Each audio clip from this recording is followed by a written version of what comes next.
Muchas gracias, Nuria, por tu presentación. Muchas gracias también a la Fundación Amigos del Museo del Prado por su amable invitación a estar con ustedes con esta conferencia que realmente es una especie de tour de force, poder reunir en una hora todo lo que Velázquez supuso para estos tres artistas, Manet, Picasso y Bacon, que son quizá tres de los mayores pintores que han existido, desde luego lo es Picasso, pero también Manet y Bacon en los últimos 150 años. Realmente, hablar de Velázquez aquí en el Museo del Prado es volver a una especie de ritornello continuo, ¿no? Porque Velázquez es la señal de identidad más acusada del museo. Antes de formarse en 1819, ya lo era en las colecciones reales para los más avisados. Recordemos cómo Mengs, el neoclásico Mengs, o el clasicista, habría que decir mejor, Mengs señala la gran importancia que tiene Velázquez en pleno ideario antibarroco, como también Jovellanos y Ceán Bermúdez lo sitúan en la cúspide del arte español, a pesar de ser un artista barroco, y como Goya especialmente, y de ahí arranca la conferencia, puesto que muy a menudo la influencia de Velázquez pasa a través del tamiz de Goya, o los artistas que se fijan en Velázquez se fijan también en Goya, como veremos, y cómo Goya le considera como realmente su gran maestro junto a la naturaleza y junto a Rembrandt para el caso de los grabados. Bien, de hecho, Goya hace una serie de 13 aguafuertes que va a publicar, va a editar, basados en los cuadros de Velázquez, entre ellos las Meninas. Estos aguafuertes, a pesar de que no tienen una difusión comercial, sí que son heraldos de fuera de nuestras fronteras de la obra del gran pintor sevillano, a través de una interpretación muy ceñida, como vemos, de Goya, que respeta muy bien, a través del claroscuro del aguafuerte, esa valoración lumínica propia de la obra de las Meninas y del resto de las obras de Velázquez, ¿no? Lord Grantham, en 1778, el embajador británico, manda 5 copias a Gran Bretaña de estos grabados, y una de ellas es para Reynolds, el gran artista británico, el presidente, el director de la Real Academia de Bellas Artes de Londres. También en la obra pintada de Goya, como se ha visto aquí, recordemos la gran exposición del retrato que comisarió mi compañero Javier Portús en 2004-2005, ahí en la sala 12, la sala de las Meninas, se colocaron los diálogos entre los retratos de Goya y los de Velázquez. Uno de los más claros es el que se forja a través de esta visión de Francisco Cabarrús en 1788 sobre las imágenes velazqueñas, tanto como vemos, en el sentido gestual, el sentido casi deíctico del gesto, como en la ambigüedad espacial, en la supresión o casi supresión, que en Goya todavía queda un resto, de entre el plano vertical y el plano horizontal, que propicia una ambigüedad del espacio como una especie de un todo generado a partir de la figura y de su sombra, igual que había hecho Velázquez en varias obras, sobre todo en Pablo de Valladolid, que es una obra muy influyente, también sobre Manet años después. También la especial habilidad que tuvo Velázquez en el retrato, y en concreto en el retrato de niño, el más difícil de todos, puede advertirse en este retrato de Goya, porque la capacidad para interpretar la infancia como un motivo dotado de autonomía, no como un proyecto de hombre, sino como el niño, como una persona cuyo psiquismo es tan importante como el de una persona mayor. Esto es algo que aparece a partir de finales del siglo XVIII, se ve en grandes pintores como el propio Reynolds, pero se ve sobre todo en Goya. Pero ya se había visto también por esa prodigiosa aproximación que logra Velázquez a sus modelos en el retrato, por ejemplo, del príncipe Felipe Próspero o en los retratos de la infanta Margarita. Igualmente, estos retratos al aire libre con fondo de paisaje que aborda Goya en la década de 1780 tienen evidentemente su punto de partida en otra serie de retratos enormemente influyente de Velázquez, que es, como vemos, los retratos de la Torre de la Parada, el príncipe Baltasar Carlos Cazador, u otros retratos de esa serie, donde esos fondos del Guadarrama van a inspirar no solo a pintores de retrato, sino incluso a pintores de paisaje, como ocurrirá con Aureliano de Beruete a principios ya del siglo XX. Pero quizá el cuadro en donde más evidente es la huella de las Meninas, esa obra que él había grabado años antes, 22 años antes, es la familia de Carlos IV. Ahí vemos cómo también Goya aparece, no en esa actitud destacada con que se presenta Velázquez, cómo aparecen los cuadros en el último término y cómo hay esa especie de disposición, no tan casual como en el caso de Velázquez, sino más ordenada, más en un modo de friso, lo cual ha hecho comparar innecesariamente quizá estos dos cuadros y en la comparación evidentemente en Goya está por debajo de Velázquez, pero es que cualquier otro pintor, como veremos, lo está también, ¿no? Sin embargo, es una obra maestra, es la obra que más fascinó a Renoir cuando vino en 1892 al Prado, a Madrid, aunque también le fascinaron las pinturas de Velázquez. Realmente la difusión de la obra de Velázquez no pasa solo por el Prado, sino que pasa también por las colecciones reunidas en la Galería de Luis Felipe de Orleans, expuesta en el Louvre entre 1833 y 1844 y vista por los artistas románticos y por los artistas realistas incluso. Y pasa igualmente por algunas exposiciones que se hicieron en Inglaterra, sobre todo la exposición de Manchester de los tesoros del arte británico, exposición que vio Whistler y que también supuso un punto de partida a su difusión en Inglaterra. Igualmente otras colecciones importantes que llevaron obras de Velázquez allí, como la de Stirling Maxwell. Pero, sin embargo, a pesar de esto, fue el Prado el lugar en donde era posible ver un Velázquez completo y en mayor medida quizá que ningún otro pintor de su categoría podía verse esto en un museo. Madrid no estuvo bien conectado por ferrocarril con Europa hasta los años 60 y por tanto era un destino complicado para la mayor parte de los artistas que sin embargo empezaron a venir muy especialmente primero los británicos como David Wilkie, que cayó fascinado por Velázquez, y después otros artistas como David Roberts o John Frederick Lewis, que vinieron en 1832, más tarde John Phillips.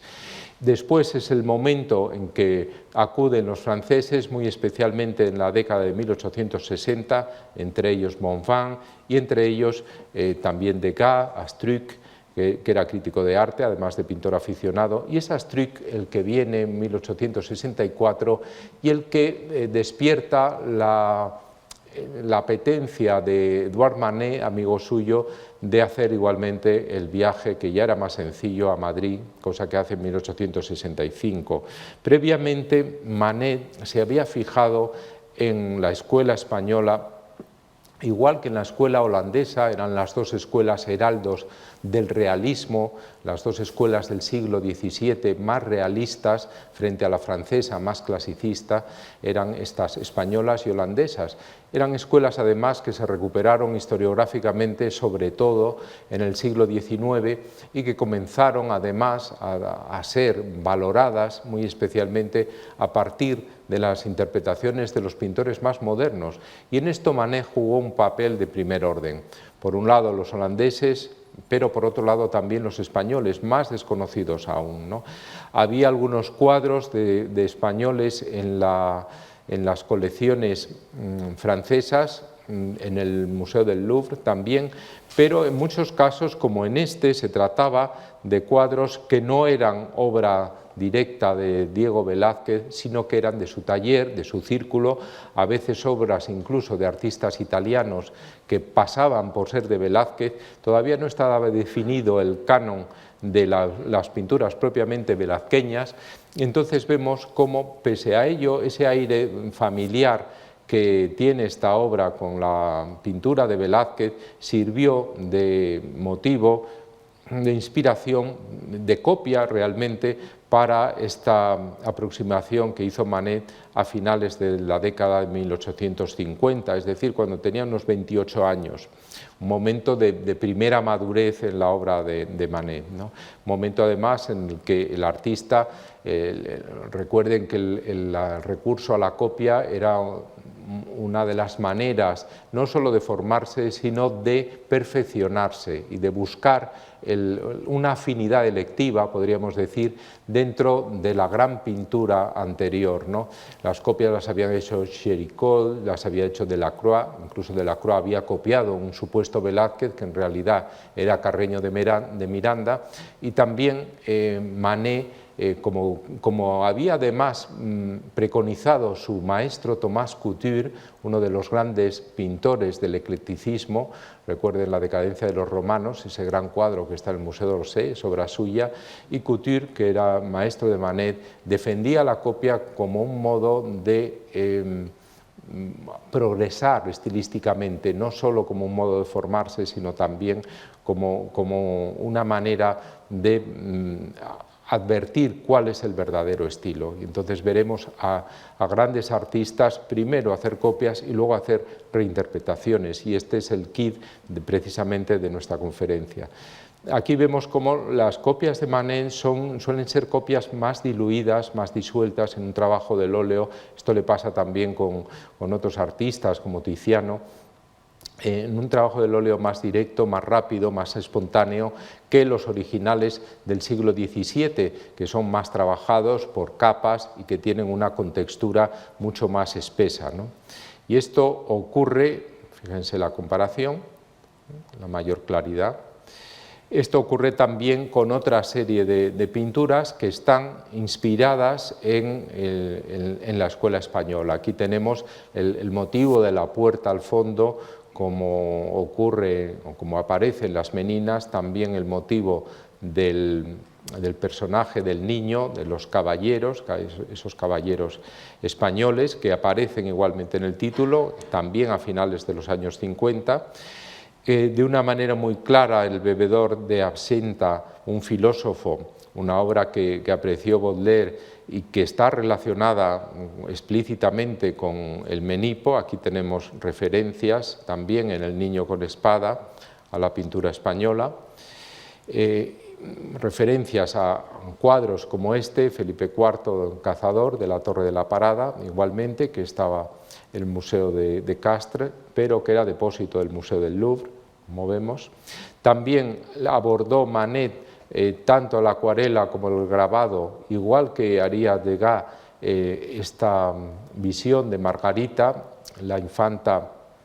que aparecerá también en las Meninas, también es de ese momento un poquito posterior, 1861-63, antes del viaje a España, es decir, que esta profundización de Manet, aquí está la obra original a través de una fotografía antigua, esta aproximación de Manet, que tiene quizá uno de sus puntos más interesantes, más importantes en este fragmento de un cuadro que él recorta, porque en la parte más alta aparecía una corrida de toros y al final se queda con una obra modernísima, con este formato tan apaisado, El torero muerto. Es una obra radicalmente moderna, pero inspirada como de hecho se hizo notar en esta obra que estaba en la colección Pereire, El soldado muerto, que se consideraba como obra de Velázquez y que ahora se considera como un anónimo genovés de los años 30, 1630-40, ¿no? En un momento en que la indefinición entre la escuela española y ciertas escuelas italianas, como especialmente la napolitana, en algunos aspectos también la genovesa, esa indefinición todavía propiciaba esta ambigüedad en las referencias, como vemos, ¿no? Sin embargo, el tema evidentemente es un tema español, es un tema goyesco, mucho más que evidentemente que de cualquier otro artista. Goya es otro pintor junto con el Greco que va a interesar a Manet, pero el que más le interesa es justamente Velázquez. Aquí vemos esa ambigüedad del espacio, no hay referencia, el cadáver parece estar flotando en ese espacio, hay una especie de planitud. Recordemos el Manet del Pífano, recordemos también el almuerzo sobre la hierba, y recordemos la Olimpia, estas tres grandes obras de Manet que son ejemplos claros de bidimensionalidad y por tanto de modernidad. Es cierto que la estampa japonesa, por un lado, había propiciado esa interpretación, pero por otro lado, igualmente, esta lectura tan particular de la obra velazqueña también permite desenvolver esa línea con toda frescura a la pintura de Manet. Bien, aquí tenemos también el filósofo en el Mendigo con ostras, que creo recordar que estuvo en el Museo del Prado cuando fue la exposición de Manet en 2003 y que se asoció claramente al retrato de Menipo. Igualmente, el actor de tragedia, Rouvière, como Hamlet, nos pone ante una figura totalmente teatral, inspirada en la obra que hemos visto del bufón Don Pablos, ¿no? Igualmente aquí, en esta escena de estudio español, estamos viendo varios motivos, ¿no? El cuadro dentro del cuadro, la imagen del taller, la imagen también del interior, la valoración de las sombras, la puerta al fondo, la disposición de la luz sujeta a ese estudio paulatino de áreas de luz, a ver si lo puedo... Creo que se ve, sí, áreas de sombra, luz, igual que en las Meninas, una superposición de alternancias entre áreas iluminadas y en sombra, que es un recurso para dar una perspectiva muy clara al cuadro. Es decir, vemos cómo en lo que hace Manet la lección de Velázquez es múltiple. Por un lado, la interpreta hacia una bidimensionalidad en esos espacios. Por otro lado, sobre todo cuando se fija en las Meninas, lo interpreta como una manera de obtener un espacio enormemente profundo, basándose en esa lectura de la luz, ¿no? Esta obra la hace después de haber visto las Meninas in situ en el Museo del Prado. Bien, al mismo tiempo estamos viendo cómo las Meninas en esta variación que propone Degas es objeto de múltiples inspiraciones, ¿no? No se trata aquí de una copia, evidentemente, sino se trata de una recreación girada, como es propio también de un Degas, que en este momento está también en plena formación, como vemos, tiene 20 y tantos años, es el momento además. Degas es un pintor muy culto, un pintor viajero, no solo va a Madrid, sino que va a Italia, visita los mejores museos, tiene su propia colección, entre ellos dos Grecos, y realmente es un artista que es enormemente abierto a las posibles sugestiones de artistas del pasado, muy fundamentalmente artistas italianos, pero también artistas franceses y algún artista español, sobre todo en el caso de Velázquez, también el Greco, ¿no? Aquí lo tenemos como la familia Bellelli, que se ha comparado también en su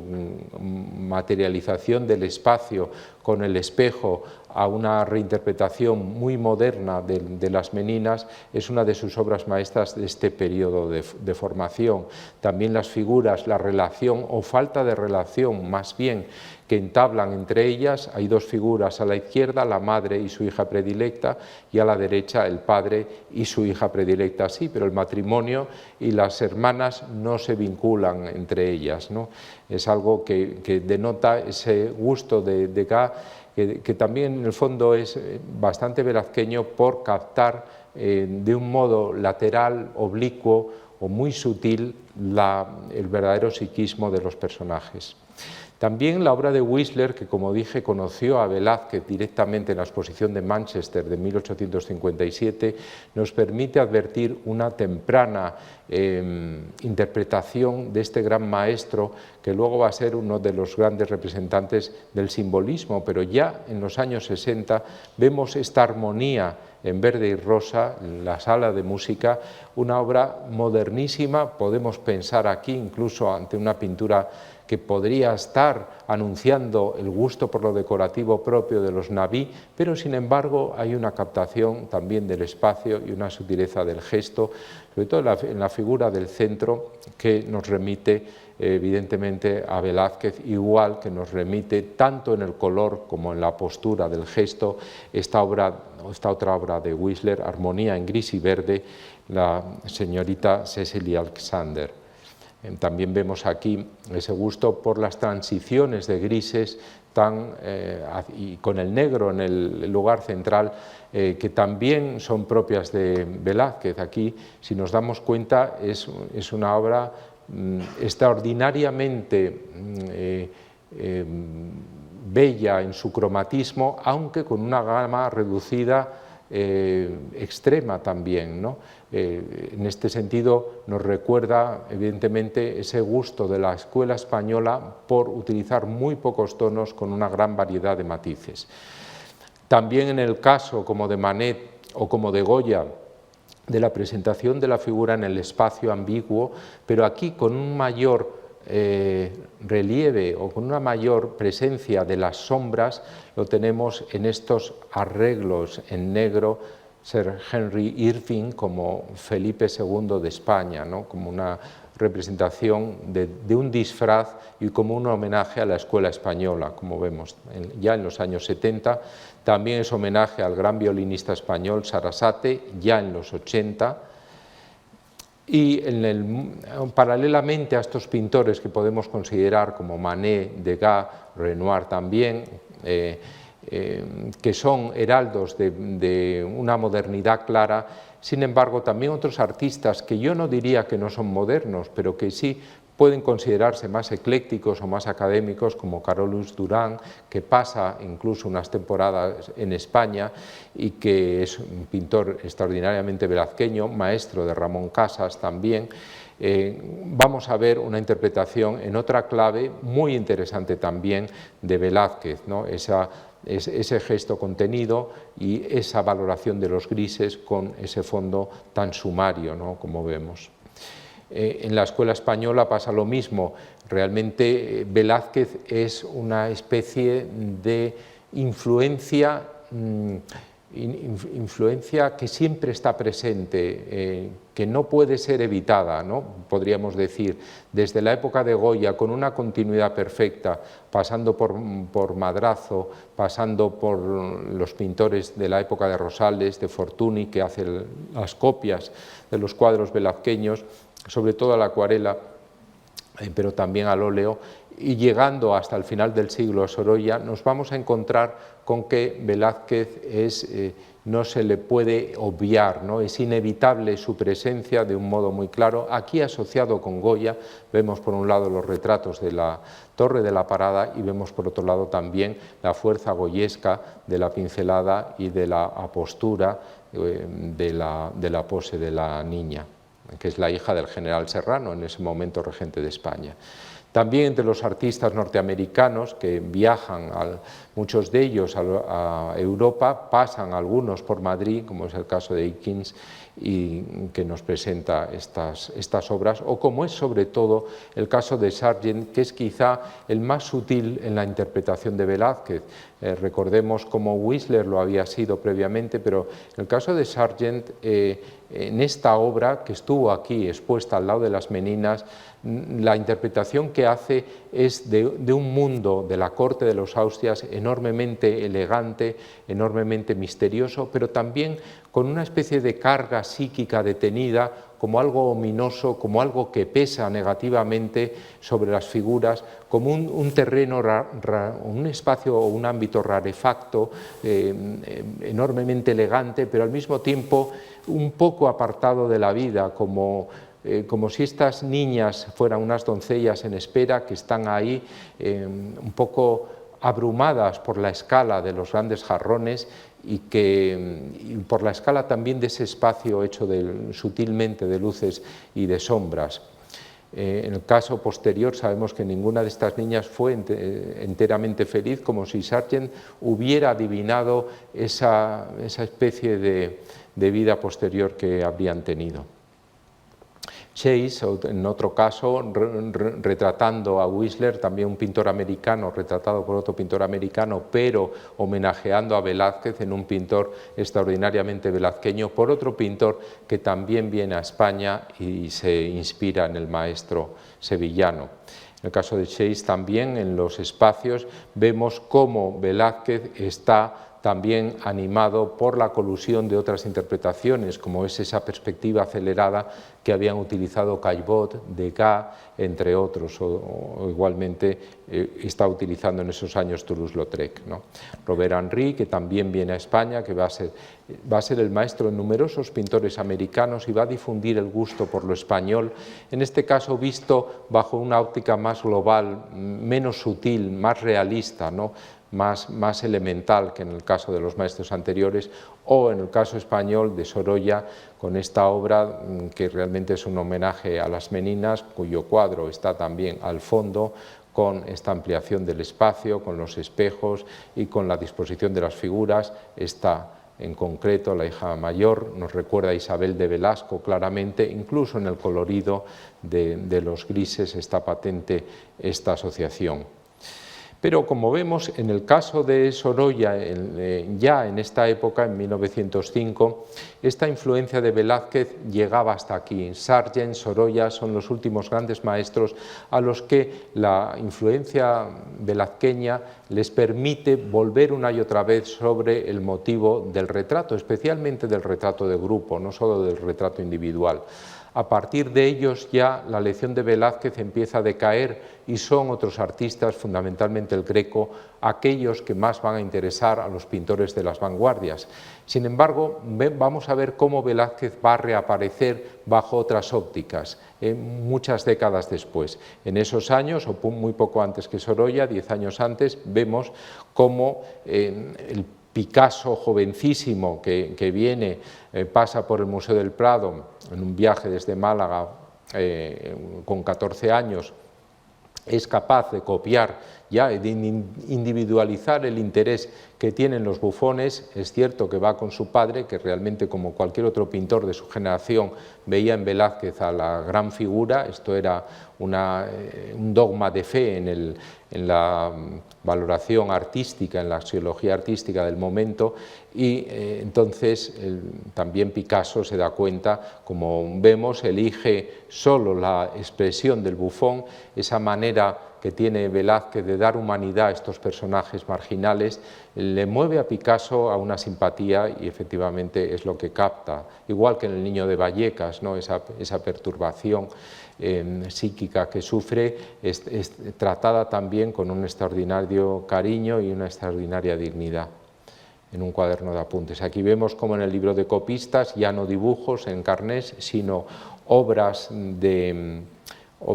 pictóricas. Vemos cómo Pablo Ruiz, que de ese modo se inscribe, hace un estudio de Velázquez que puede ser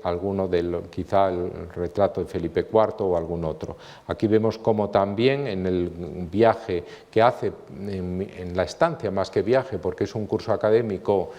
que no llega a completar, porque se va en mayo, pero que le permite acceder a la Escuela Especial de Pintura, Escultura y Grabado en la Academia de Bellas Artes. También en sus carnés de apuntes vemos cómo aquí están obras de Velázquez entre ellas las Meninas y entre ellas también el Felipe IV a caballo que estamos viendo aquí. Esta es la copia que hace en ese momento, en 1897, no 87, sino 97. Aquí están los dos cuadros en una exposición que se hizo en el Museo Picasso, el original y la copia velazqueña, la copia picasiana de Velázquez. Vemos cómo se trata no de una reinterpretación, sino de una copia, ¿no? Y aquí tenemos ya lo que sí que es una especie de mirada muchísimo más evolucionada y muchísimo más transustanciada en una pintura que presentó a una de las exposiciones nacionales de Bellas Artes y que fue durante un tiempo la única pintura de Picasso que hubo en España, porque no la recogió. A Mujer en Azul, hoy en el Reina Sofía,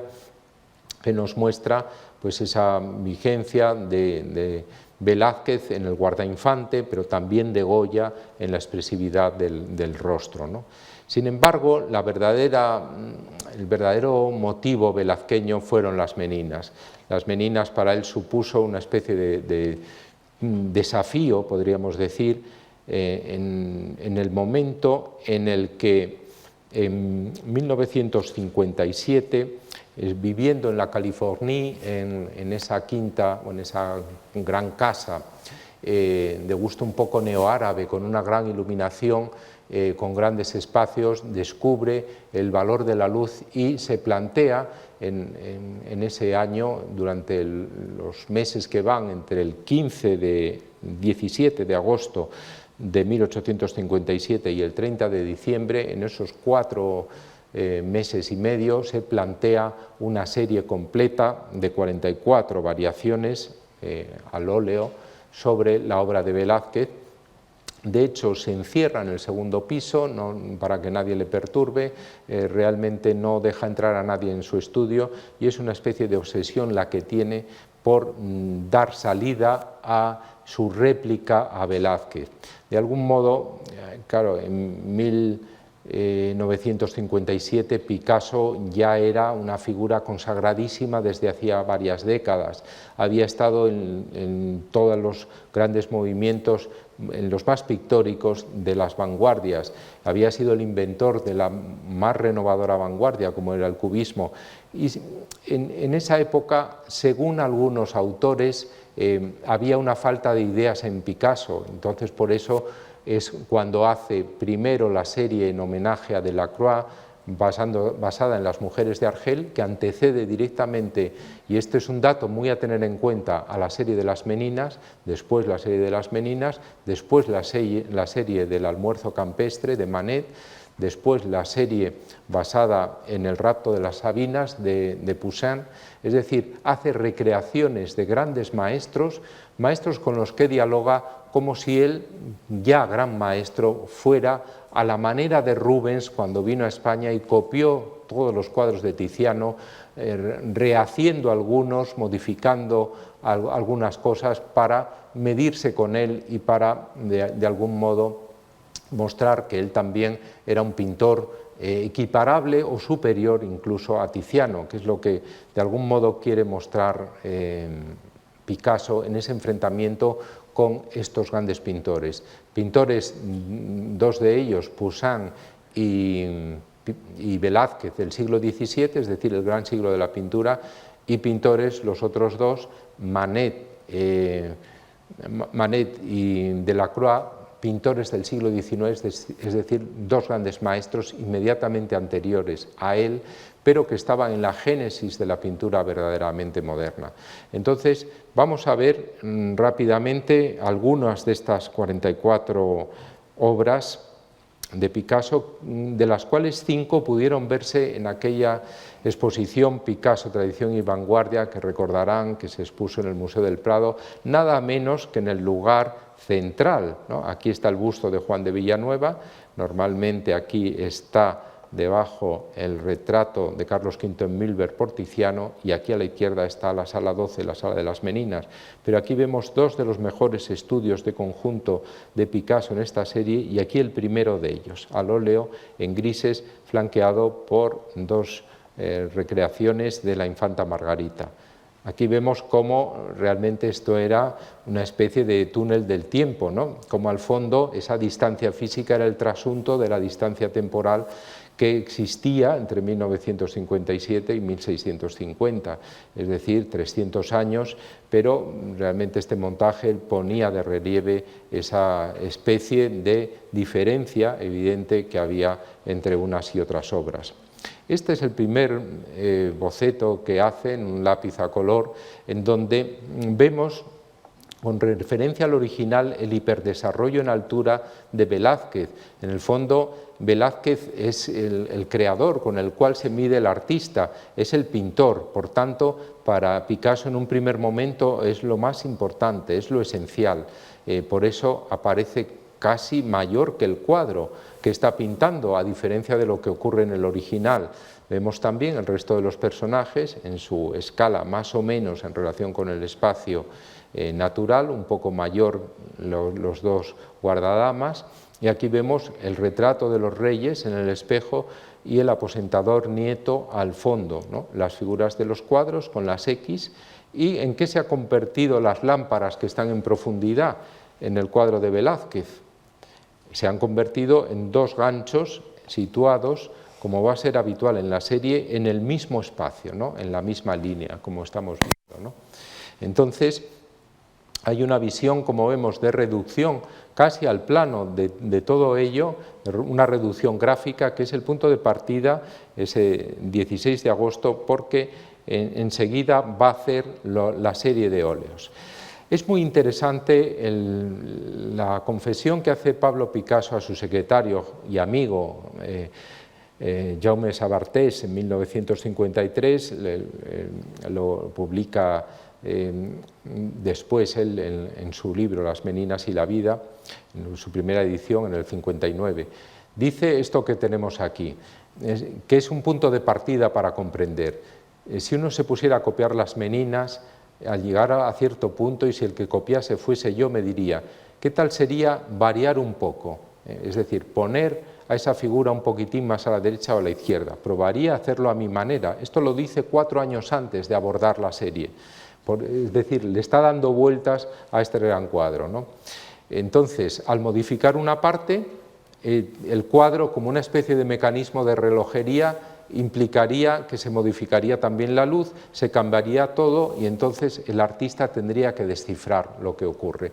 Es decir, para Picasso las Meninas es como una especie de rompecabezas, es como una especie a veces de caleidoscopio, en donde el cuadro funciona de un modo que él va violentando para ver qué sale. Es una especie de prueba en donde Picasso sale siempre airoso, pero en cuyo recorrido a través de las series no hay una conclusión, no hay el cuadro definitivo, el cuadro que resume, no hay un punto de partida, y un punto de partida es ese dibujo y el primer óleo que veremos en grises, ni hay claramente un punto de llegada, porque se van desvaneciendo los cuadros de conjunto y al final Picasso lo que hace son estudios individuales, es decir, al revés de lo que hubiera parecido. De algún modo es un camino que no conduce a ninguna parte fuera de sí mismo. Eso atestiguaría una especie de fracaso en Picasso, como se ha dicho, o una especie de triunfo como pintor experimental por excelencia, que no persigue nada fuera del ámbito del cuadro, sino dar respuestas, dar posibilidades y dar, como vemos, unas ampliaciones de lo que es la visión de una obra maestra, de una pintura a través de un pintor maestro, ¿no? Bien. Vamos a ver entonces cómo de estos 44 lienzos, él hizo también otros lienzos relacionados de algún modo, sobre todo una serie de pichones, de palomas que hace, que le recuerdan mucho a su padre y que no vamos a ver aquí. Es muy importante el hecho de que estos cuadros fueran donados por Picasso al Museo Picasso en memoria de Sabartés, de tal modo que se pueden ver allí. Este es el primero de ellos, de ese 17 de agosto, y vamos a fijarnos cómo Velázquez, como en el dibujo, asume esa posición eminente, ¿no? Fíjense que tiene dos paletas como si fuese un pintor realmente dotado de un prodigio, una prodigiosa habilidad técnica para sujetar al mismo tiempo las dos paletas y para cargar en una de ellas el pincel de pigmento, ¿no? Y está ante un cuadro que está también sometido a una especie de tratamiento quebrado, como vemos, de planos, no tan acusado ni tan orgánico como en el caso de Velázquez, pero también que participa de ese mismo sentido de descomposición cubista que, sin embargo, no asumen el resto de los personajes, o planos, o blancos, o bidimensionales, ¿no? Estamos viendo cómo Velázquez abre las ventanas, como en la Californie, que estaban abiertas. En este sentido, lo que le dice a Penrose, Roland Penrose, que autor de una monografía sobre Picasso, es interesante. Decía que su propósito, lo que iba a hacer, abriré las ventanas, dice, me pondré detrás del lienzo y quizás pase algo. Quizás pase algo, efectivamente, pasa todo esto, ¿no? Es muy interesante, en el fondo, la figura de Nieto, como el aposentador, cómo aparece como una especie de silueta oscura sobre fondo claro, un recurso que le pone en valor y que le acerca al primer término. Y también la intrusión de Lump, el perro que tenía Picasso y Jacqueline, con la que vivían entonces, ese perro Tekel, que aparece como un modo de introducir aspectos de la propia vida de Picasso para hacerse con ese espacio. Es como una especie de recurso de intrusión del propio pintor en el espacio sagrado o mítico de las meninas, ¿no? Coloca en vez del noble mastín pues este perro Tekel con esta silueta de algún modo humorística, pero realmente el cuadro que se conocía históricamente como La Familia, así lo llamaba Jovellanos en el texto que escribió sobre el boceto que él poseía, llamado boceto, en realidad era una copia del retrato llamado La Familia. En esa familia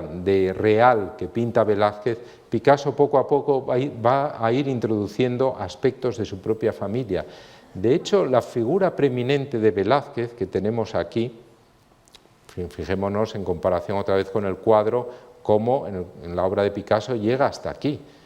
La relación entre enorme cuadro y la figura de Velázquez está cambiada por completo, como vemos, ¿no? También a la derecha vemos las ventanas, la diferencia con la sutileza velazqueña, la claridad picasiana. Vemos también cómo en estos años el vivir en Niza, donde había vivido Matisse y donde realmente Matisse era una especie de alter ego de Picasso hasta que murió, también hay un homenaje a la pintura matisiana en esta obra, Las Meninas, el conjunto sin Velázquez, también de este mismo momento. Y es muy interesante el compararlo con la serie que anteriormente había hecho Picasso, basada en Las mujeres de Argel de Delacroix,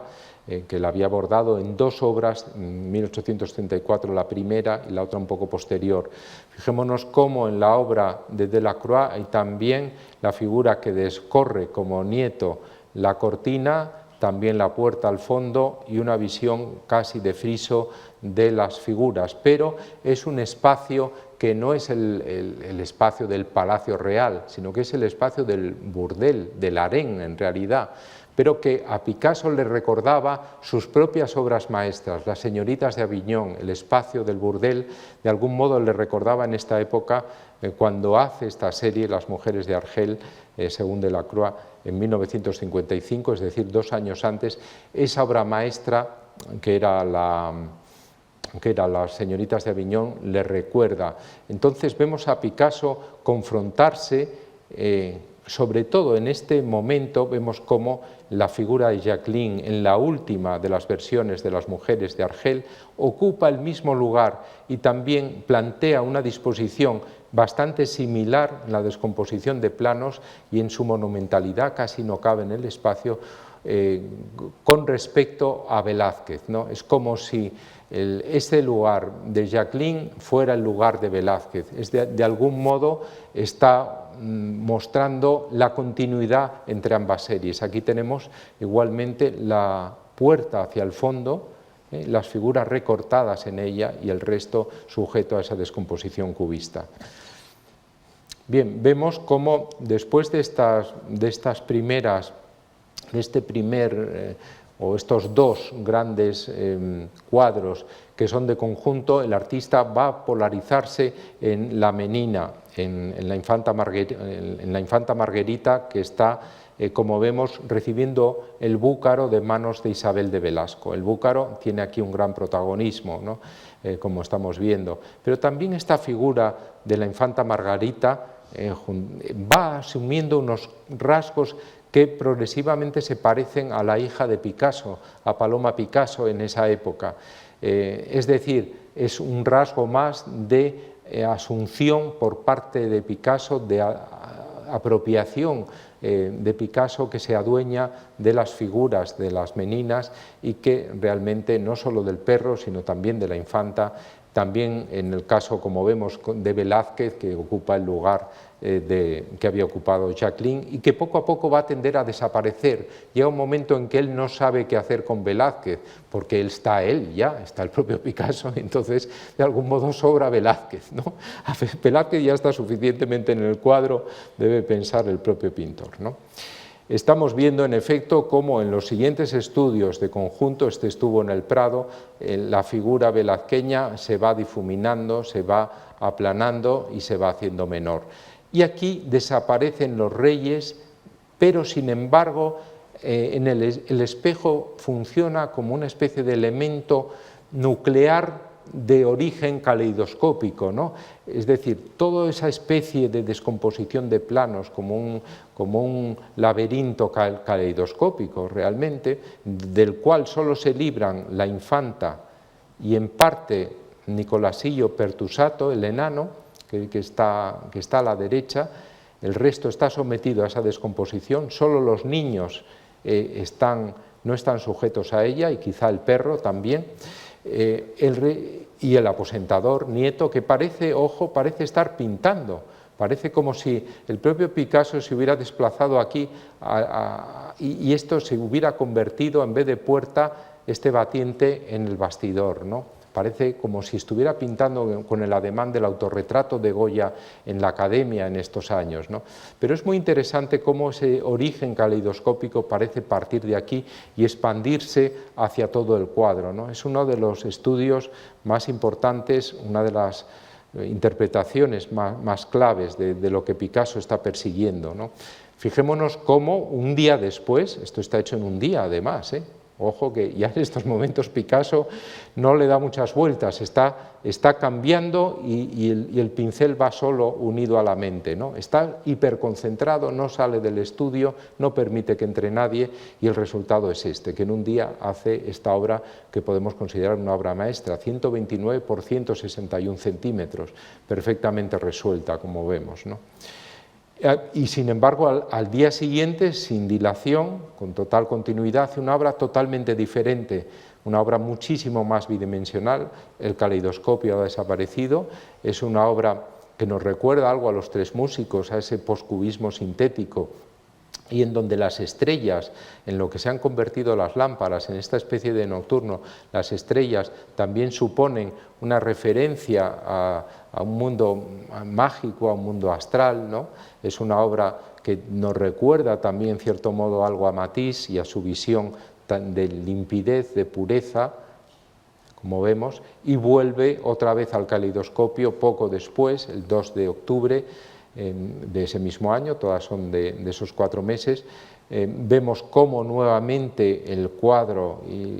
aparece con una visión totalmente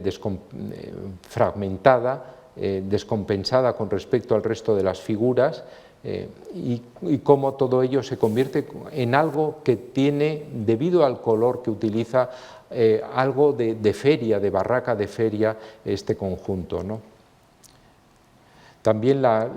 vuelta otra vez a la serenidad 2 días después, en este caso con una visión nuevamente más bidimensional, en triángulos, más geométrica también, en donde la figura de Nieto se empequeñece, es como una especie de origen aquí del cuadro, desaparecen los reyes y el espacio se convierte pues, en algo emanado desde este punto tan pequeño, esta puerta tan pequeña. Velázquez se retira para formar cuerpo con María Agustina Sarmiento y la infanta, se retira del cuadro, que queda solo y aislado, como vemos. Hay una serie de estudios a continuación de varias figuras en donde cambia la posición de algunas de ellas, como vemos aquí con Mari Bárbola. Son estudios enormemente sugestivos, enormemente libres, como estamos viendo, a veces más planos, donde Mari Bárbola pues, es una figura que va oscilando, va cambiando. Siempre vemos cómo Nicolás Pertusato tiene un protagonismo y una escala superior a las otras figuras, es un personaje que le interesa especialmente, y el perro ya se convierte, como vemos, pues, en una especie de figura de animación casi, ¿no? Aquí tenemos la presencia de los blancos, esa claridad, también en cierto modo matisiana, una vez más, y la clave que nuevamente vuelve a asumir la figura del aposentador, como si a pesar de estar en el fondo fuera él el que proporcionara esa especie de referencia a la pintura, ¿no? Esa especie de clave, ¿no? Estamos viendo cómo mientras que Velázquez prolonga la espacialidad del pintor, del espacio pictórico hacia el espectador, Picasso no hace nada de eso. Picasso se mete dentro del cuadro, olvida al espectador, olvida la espacialidad y realmente hace otra cosa totalmente distinta. En estos momentos ya se ha olvidado de Velázquez totalmente, apenas aparece el propio pintor en la composición y son estas figuras del lado derecho las protagonistas. Aquí estamos viendo cómo a veces recurre a una pintura que se ha comparado por Susan Grace Galassi con la pintura de los expresionistas abstractos norteamericanos, pues sobre todo de de Kooning, que en esos momentos estaba en vigor, ya estamos en los años 50, pero sin embargo es una derivación de Picasso hacia algo mucho más pictórico, hacia lo que él mismo va a desarrollar a finales de los 60 y principios de los 70 con su serie de Los Mosqueteros, por ejemplo, en donde va a ser una de las referencias de la recuperación de la pintura después de los conceptualismos a finales de los 70 y ya en los años 80. Este tipo de pintura en el año 57 parece anticipar esas derivas hacia una pintura muy suelta, muy de brochazo, a veces tosca aparentemente, de los años finales de los 60 y principios de los 70, en la tardía vejez ya de Picasso. Y la obra final es, como vemos, es una especie de restricción. Picasso se retira, ya no aborda el cuadro entero, no lo había hecho en las últimas imágenes, sino por grupos, y ya realmente aquí vemos como una conversión de la infanta en una menina, en Isabel de Velasco, que aparece saludando con ese ademán teatral que ilustra el gusto por el teatro de Picasso, que está en la base también de sus Mosqueteros y que cierra de este modo la serie, como saliendo a saludar de algún modo después de haber hecho los 44 lienzos, como si el artista saludara a través de esta imagen interpuesta.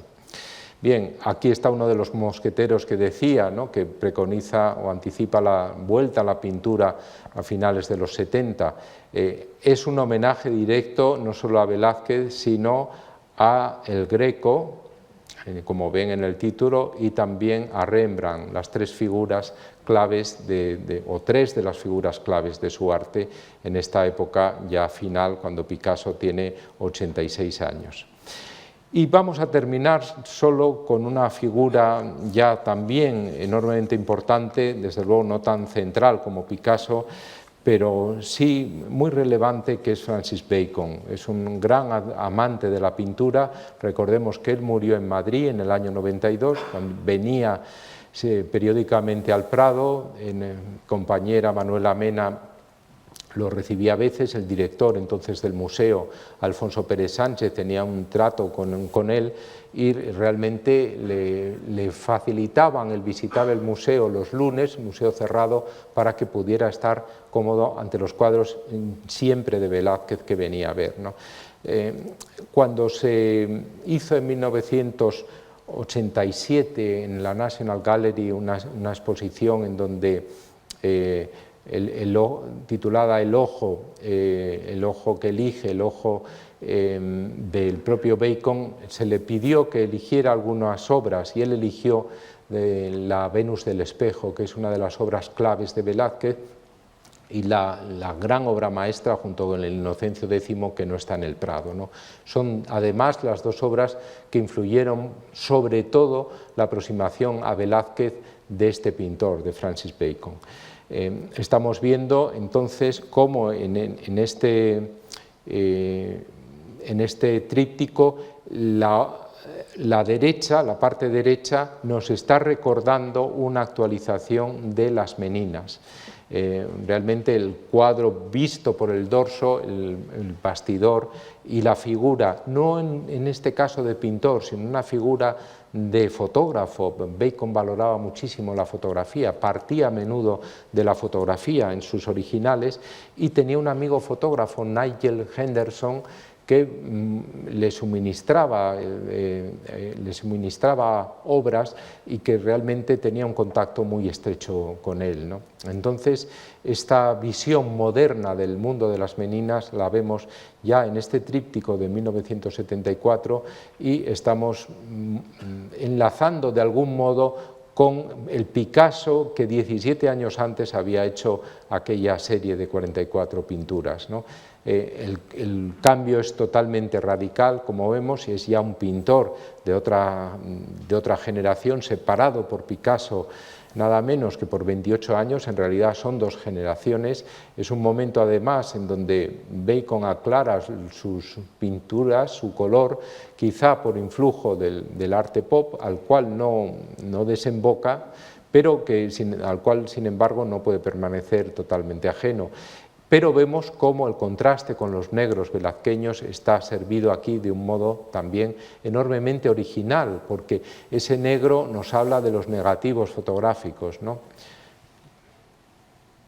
También otra mirada velazqueña es este mundo en movimiento, El hombre con perro de 1953. El brillo de la cadena nos recuerda los brillos de las imágenes de las obras de Velázquez, pero también el movimiento de lo más trivial, ¿no? Ese movimiento de las figuras, la apariencia, lo que intenta captar Velázquez, que es un momento, un instante, lo que aparece en ese suceso concreto, ¿no? en ese momento. Bacon estaba obsesionado por el movimiento, tenía un resumen, una versión abreviada de la gran obra de Edward Muybridge, publicada en los años 80, titulada Human and Animal Locomotion,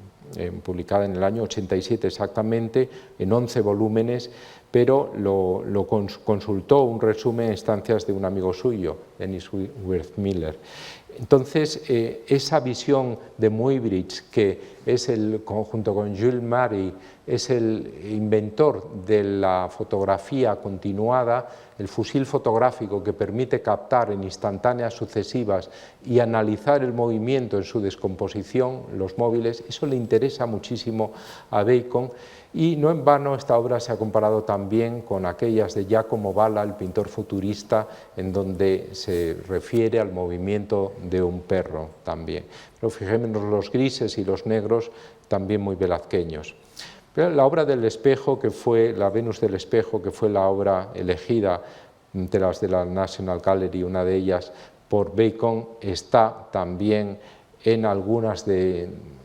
sus aproximaciones en donde intervienen los espejos, ¿no? En estos tres estudios de la espalda masculina hay también una transposición del mundo velazqueño al mundo del reflejo en el espejo, particularmente como vemos en el cuadro de la derecha. Recordemos que Bacon, a pesar de hacer trípticos, no hace una continuidad entre ellos, siempre dice que se enmarquen separadamente y se expongan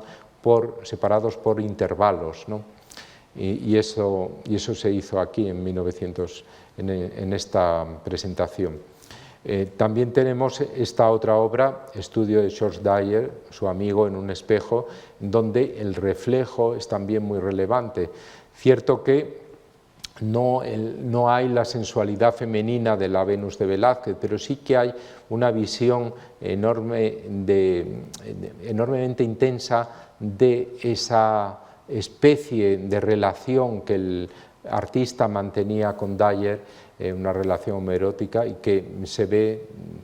trasladada en este caso al espejo y a la propia imagen violentada, pero sobre todo al espejo. Lo tenemos aquí también en este otro tríptico que hace en memoria, ya una vez fallecido Dyer, en donde la parte de la derecha nos vuelve a poner en contacto con esa doble presencia, en este caso del espejo que aparecía en la Venus, ¿no? Igualmente, en estos tres estudios al pie de la crucifixión estamos viendo en un lugar central el protagonismo de las nalgas. De algún modo es una especie de anti-Velázquez, puesto que frente a la belleza, a la sensualidad y a la salud que emanan del motivo del desnudo velazqueño, aquí tenemos todo lo contrario, la enfermedad, la deformación, la crueldad, ¿no?, de estas tres figuras como erinias que aparecen en el tríptico de Bacon. Pero sin duda la figura más relevante entre las velazqueñas que inspira la única, podemos decir, serie de Bacon, que es la dedicada a los papas, es este Inocencio X, ¿no?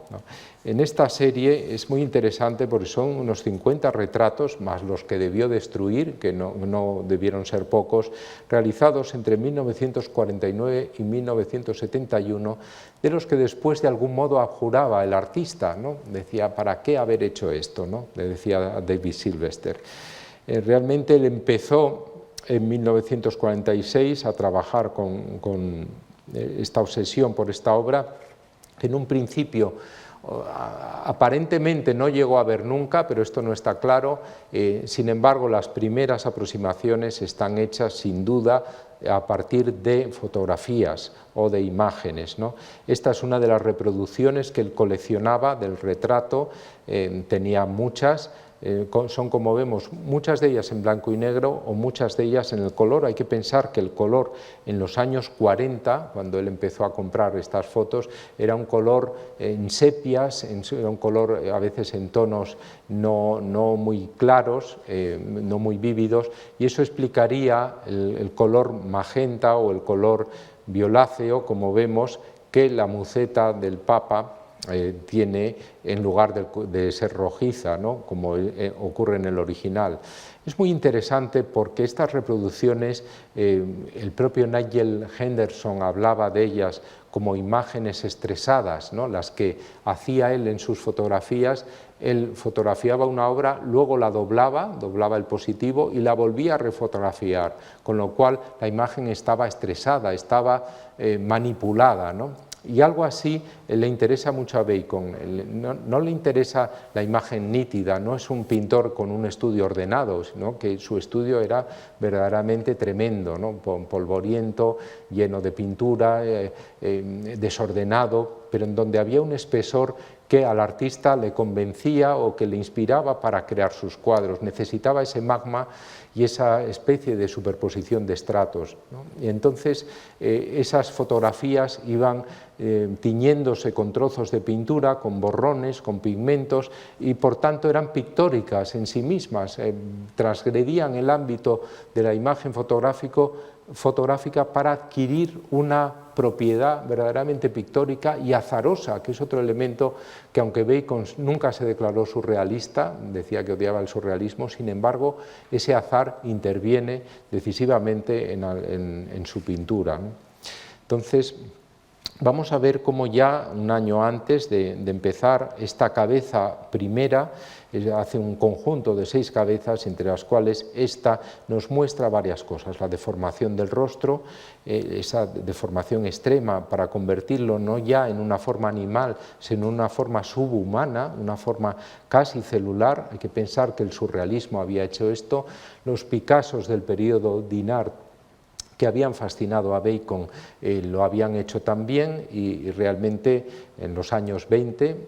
y entonces todo eso, finales ya de los 20, todo eso está presente en esta obra, que en el fondo es una obra también en grises, muy sobria, que tiene ya algunos de los elementos de las imágenes del Papa, esa deformación y también la aparición de esa estructura lineal que estamos viendo aquí, que va a convertirse en una especie de espacio o de superestructura emanado de la figura que la completa y la aísla en el espacio, ¿no? Es muy interesante esta forma de componer la figura con estas estructuras.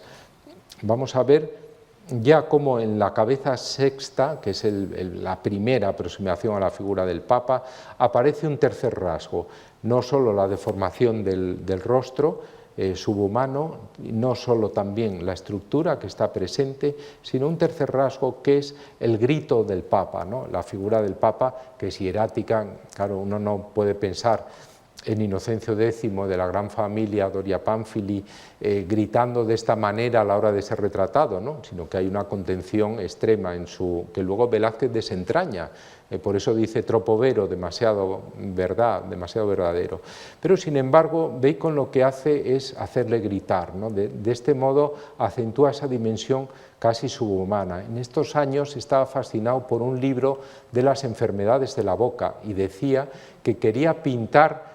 como pintaba Monet y como pintaban los impresionistas, con esos rosas, pintar esas imágenes de la boca en sus cuadros. Pero en el fondo nada nos recuerda a una pintura impresionista aquí. Hay que recordar también a Georges Bataille, que en ese momento también ve en la boca el órgano de pulsión sexual por excelencia, y hay que recordar desde luego a Freud. También el grito es violencia, pero también la boca abierta es expresión de sexualidad directa.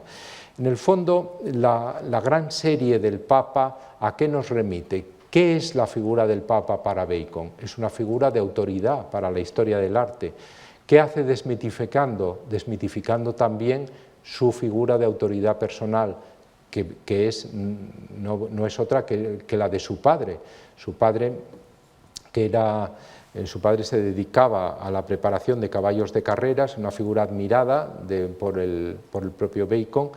y una figura que le rechaza en cuanto descubre que su hijo se viste con ropas de mujer, le rechaza totalmente. Entonces Bacon, claro, tiene un gran problema con la figura paterna, ¿no? Y en ese sentido, David Sylvester le preguntó, bueno, los papas no son un trasunto de tu padre, y Bacon dijo, no, ni hablar, ¿no? Pero bueno, esto es lo que dice el artista, ¿no? No hay en toda su obra otro ejemplo de serie tan nutrida, ni ejemplos de series, porque Bacon además decía que el artista debía procurar no fatigar los mismos temas, no aburrirse con ellos, cambiar continuamente para no quedar prisionero de ellos, y de algún modo solo lo incumple en esta obra. También la serie de crucifixiones, que no es en realidad una serie, sino que son aproximaciones distintas, pero sí que es el otro gran tema que propicia numerosas aproximaciones, nos permite ver también esa relación con la figura del Padre, porque Bacon se identifica con el crucificado, con Cristo, y la séptima palabra, Elí, Elí, lama sabactani, Dios mío, ¿por qué me has abandonado? Es una especie de rechazo del Padre, de algún modo le echa en cara que le ha abandonado, igual que a Bacon le abandonó su padre, o le abandonó moralmente su padre, ¿no? También tenemos un cuarto elemento muy interesante, que son estas especies de cortinas que aparecen aquí y que no sabemos si están delante o si están detrás de la figura del Papa. En el fondo están en medio, están asociadas a la figura del Papa. Esto es un trasunto también, de algún modo fotográfico, en blanco y en negro, de las propias cortinas que él tenía en su estudio y que aparecen en las imágenes que tenemos de él, ¿no? Y de algún modo es una manera de enturbiar también la nitidez de la imagen, de vincularlo con una ambigüedad pseudofotográfica, podríamos decir, sobre la que resalta finalmente la claridad extrema y la vivacidad de los tonos violetas animados con los visos en blancos de la muceta del Papa, ¿no? Aquí el efecto de las cortinas se hace todavía muchísimo mayor. Es una especie de barrotera que de algún modo aprisiona más aún al Papa. No está ausente, como vemos, la superestructura lineal en forma cúbica, pero estas cortinas que caen ahora verticalmente aparecen aprisionando verdaderamente al Papa y confinándolo, habría que decir, qué palabra, ¿no? Confinándolo en un espacio ajeno al del espectador, ¿no? Como si no pudiera salir de ahí, metiéndolo en una cárcel. En muchos de los cuadros de Bacon se siente una angustia, por eso el ver la exposición del Prado o la de Londres que se hizo antes, era una experiencia doble, ¿no? Por un lado el disfrutar con la pintura, por otro lado salía uno pues verdaderamente abrumado por esta colección de imágenes en donde veíamos toda esa manifestación del encierro a sí mismo. Es como si Bacon se encerrara a sí mismo, encerrara al Papa, encerrara a su padre, encerrara la figura y encerrara la vida, en el fondo, en esa disposición de la cual no puede salir. Es como una especie de cárcel perpetua, ¿no? Y en este sentido es una de las obras que se dio por perdida en algún momento, pero que apareció después, es una de las obras más relevantes de toda la serie. Vemos cómo en parte se puede pensar que puede haber sido inspirada por esta aproximación de Tiziano al retrato del cardenal Filippo Archivio, pero sin embargo el efecto que hace la obra de Bacon es distinto a esa sutileza tizianesca que permite esa especie de transparencia a partir de un velo, recurso por otro lado clave en la historia del arte, desde la escultura de los paños mojados hasta esa disposición de veladuras que a veces utilizan los grandes maestros. Vemos también cómo el espacio ya avanzado en los años 50, ese espacio que ahora no presenta abarrotes, pero sí que tiene cada vez más marcada la imagen del trono, las infraestructuras cúbicas, o superestructuras, perdón, cúbicas, otras no rectilíneas sino curvas y otras también abovedadas, se hace el espacio más grande, es como si esa arquitectura que no está presente en el cuadro de Velázquez apareciera aquí por invocación del propio Bacon, pero estamos viendo cómo deriva todo ello de la imagen, es decir, Bacon utiliza primero como núcleo la forma del Papa, la figura del Papa, y después van apareciendo todos estos elementos como emanaciones que lo aprisionan, que lo sujetan y que lo encierran en un espacio sombrío, negro, donde esos tonos violetas y ocres pues solo se animan con algunos destellos o fogonazos blancos, que son otro recurso eminentemente pictórico que usa propio de la tradición expresionista, evidentemente, ¿no? Hay ese horror a lo estático, esa especie de horror bersoniano, se ha dicho, recordando pues, cómo Bersón señala que el tiempo es algo eminentemente continuo y que el espacio también lo es, ¿no? Hay esa continuidad y ese espacio comienza a poder verse como girando sobre sí mismo, como en rotación. Eso pasará más bien con los desnudos que con las figuras del Papa, que son más estáticas, pero de algún modo acontece en esta obra también, ¿no? Tenemos otra de las mejores, que es este estudio del año 53, en donde recupera el grito, recupera las cortinas, como vemos aquí, recupera este haz que hemos visto en las dos obras anteriores, este haz de pinceladas enormemente sueltas que parecen emanar centrífugamente de este mismo centro. Por un lado está el vestido papal, pero por otro lado estas pinceladas lo amplían. De algún modo todo ello aparece como una especie de impronta, la cabeza es una impronta y el respaldo del trono es también algo parecido a una impronta, como si se hubiera convertido, a fuerza de estar confinado, como si se hubiera convertido casi en un plano, ¿no? La figura del Papa.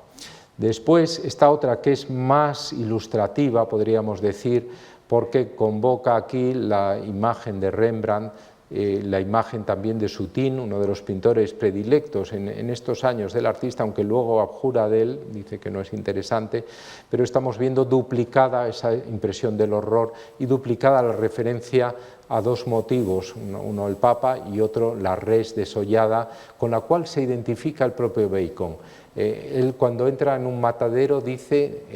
piensa que las carnes de las reses colgadas de los ganchos son la suya propia, él mismo cuelga de allí, y de algún modo, entonces, si ponemos en relación a ambos personajes, sería Bacon esta figura, un trasunto de su propia psique, estas figuras de bueyes colgados, mientras que la figura papal, ajena totalmente, da la espalda a las reses, ajena a ello, una figura también que grita, una figura ciega, también es la figura de su padre, ¿no?, en origen. En los años 60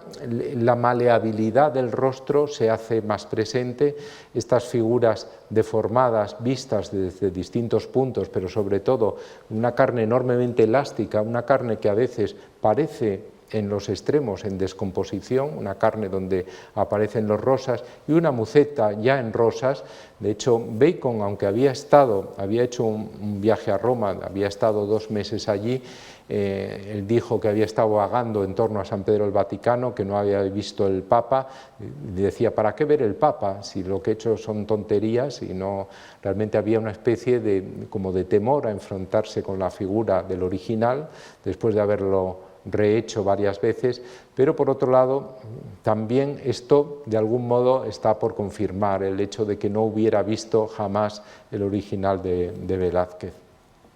Aquí, sin embargo, ya recurre en estos años 60 a colores mucho más vivos y tenemos también esas presencias aquí más escuetas, ya no hay esa parafernalia tan grande de formas lineales, superestructuras que lo aprisionan, pero sí que se fija en esa figura descompuesta, maleable, que esa maleabilidad afecta a todo el cuerpo, también a sus ropajes, y como vemos el fondo en negro también de un modo muy radical. Esta obra es la última importante que hace, de algún modo sería la suma o el compendio de todas estas obras, sin embargo, el artista aparentemente la despreciaba o no la consideraba especialmente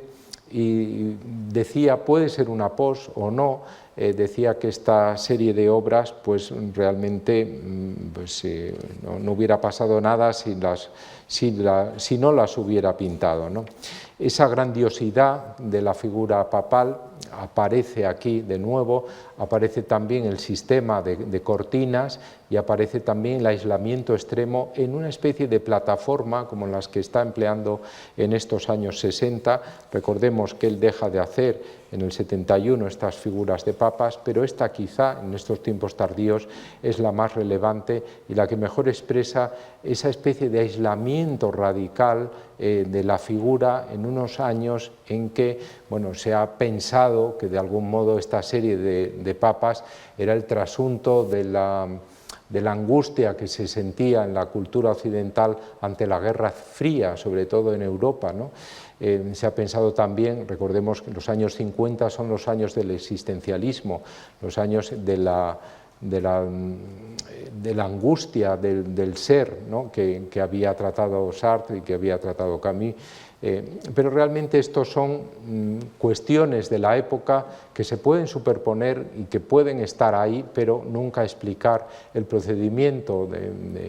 baconiano, que es sobre todo una especie de asedio, de aproximación, que al principio tiene en cuenta en mayor medida la imagen del Papa, pero luego son obras sobre las obras, son aproximaciones sucesivas y realmente el Papa de Velázquez, como pasa con Picasso, las meninas se van difuminando y se va construyendo finalmente una imagen que es puramente baconiana, como si no hubiera existido de algún modo la obra de Velázquez, que de todas maneras permanece felizmente exenta a todo esto, ¿no? Por un lado tenemos a todo Bacon, pero por otro lado Velázquez está ahí también. Muchas gracias.